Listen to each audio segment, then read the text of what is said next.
Hey guys, welcome back to my channel. Today's video is going to be an update for my makeup rehab series. I'm not sure what episode this is, but this is the first update in regards to my 2020 low buy goals and rules.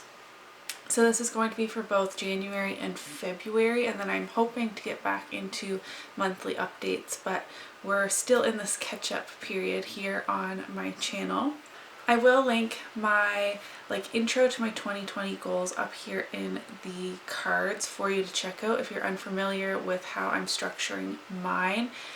My low buy goals are more to do with the financial side of things rather than the amount of makeup that I have in my collection. Both play a role, but I put the emphasis on the financial side. So in 2020, I want to use up more makeup dollar value wise than what I'm spending on new makeup, bringing new makeup into my collection. So that is like the very bare bones of my low buy. For today's video, we're just going to discuss if I'm on track. I have like a beauty bank, if you will, of how I'm doing things. I asked if you guys thought that just by December 31st, should everything work out to where I have more empties than what I've spent, or should I have to use up products and build up a beauty bank before I'm allowed to spend that money?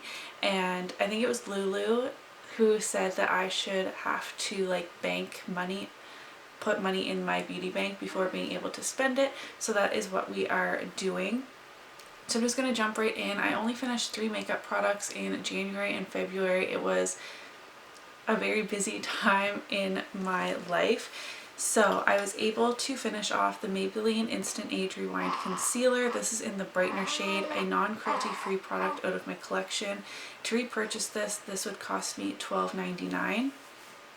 I also finished the Wet n Wild Photo Focus Foundation, which would cost me $8.49. And I finished off a full-size Too Faced Better Than Sex mascara, which retails for $32. A reminder that I'm Canadian. I know my audience is largely in the US, so if my prices seem higher than what you're used to, that is why. These are in Canadian dollars.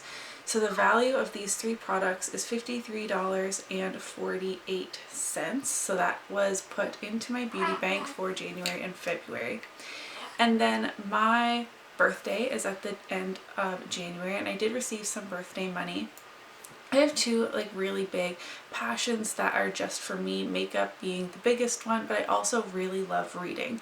So I thought it was fair to take my birthday money. I went to the bookstore and bought a couple new books for myself, and I did not buy any makeup, but I had $22.70 left over from that shopping trip at the bookstore, and I thought that would be fair to add into my beauty bank. So I moved that money into my savings account, and it's still sitting there waiting for me to make a makeup purchase with it. So I thought that was fair. I guess you guys can chime in the comments below. I didn't spend that money yet, but I thought it was fair to take my gift money and be allowed to put that towards makeup. There was nothing that there's lots that I really wanted, but I'm trying to start off the year on a strong note. So I didn't just run to Sephora and buy something random that I hadn't completely thought through. So we have that money sitting there, which makes the total in my beauty bank by the end of February to be $76.18. Now let's jump into makeup purchases. I actually hadn't bought any makeup in January and February, and I'm super proud of myself for that. I did receive some gifts, which you would have seen in my most recent beauty haul. In January, I received the Ace Beauté Vintage Dawn palette, which was in the BoxyCharm. I don't get BoxyCharm, but my sister-in-law does, and she did not want that palette, so she handed that down to me. And then I did place a ColourPop order as a birthday gift from my husband, so it wasn't like my money coming out of my beauty bank balance, if that makes sense. So while new makeup did enter my collection in both January and February, none of it counted towards my beauty bank money. So I'm off to a great start with $76.18 in my beauty bank. I think that's pretty good considering like that's the end of my pregnancy and having Emmett and stuff, being able to get some products out of my collection. Now in these videos I also just like to touch on like how I'm feeling, you know, things that are going on in the industry, etc. as it pertains to my makeup rehab series. I got caught up riding the wave of new. So we had Christmas where I got a bunch of new makeup and beauty products influxed into my collection. Then I had my birthday with new makeup products. There was a ton of releases that were really tempting me, and for some reason I was finding myself binge watching haul videos. I was also filming and editing and uploading my own haul video, and there's something about like getting a new product that you just want another new one and another new one, or like you spend some money and then you want to spend more money and more money, if that makes sense. For some reason for me it's easier to just say don't buy anything at all, which is what I did for January and February, than it is to allow myself to bring in a couple of new things here and there, because then I just want more and more and more. So I'm really happy that I actually didn't place any purchases out of my beauty bank or like with my own money.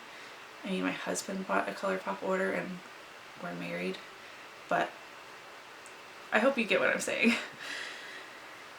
As I've also been wearing less makeup. In January I was actually wearing a lot of makeup because I was doing so much pre-filming, at least for the first half of January. At the very tail end of my pregnancy, I wasn't filming as much as I wanted to or should have. I was just too exhausted. And then of course in February I had a brand new baby. I was not wearing as much makeup as I usually do, and for somehow that equals wanting more new makeup. Typically when I'm doing my makeup on a semi-regular basis, you guys know I don't wear my makeup every single day regardless, I'm so focused on my project pan items. I have in my mind like, oh, I'm going to use this eyeshadow that's in my pan, those eyeshadows tomorrow, or I'm going to use this product for my whole collection project tomorrow, that I'm not even thinking about buying new makeup and bringing it in because I know I'm not going to use it yet.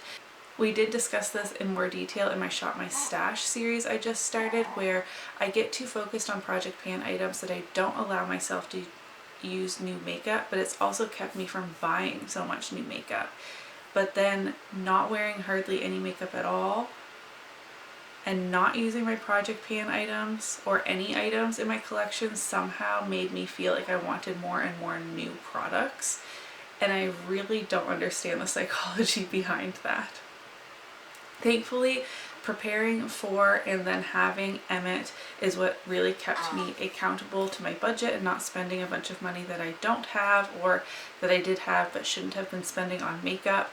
So obviously preparing for his birth, he needed a ton of clothing and diapers and a bathtub and a car seat, and like babies are so expensive that obviously I'm a responsible adult with multiple children. I wasn't like, oh yeah, the baby can get a car seat like next payday because I really want to go to Sephora. So I had a very like important life event that helped keep me on track. That's pretty much all I have to share with you for how my low buy went in both January and February. Moving into like present day issues, obviously I'm filming this halfway through March. You're going to see it in a little bit.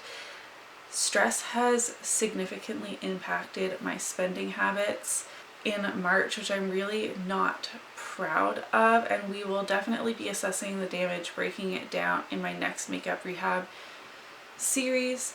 And I want to keep my platform a happy space, but this is a very scary time in our world, and I really hope that you are staying inside and staying safe, and that you're like me and spending a bunch of money on things that you don't need because you're stressed and anxious. But like I said, we'll talk about that in more detail next month.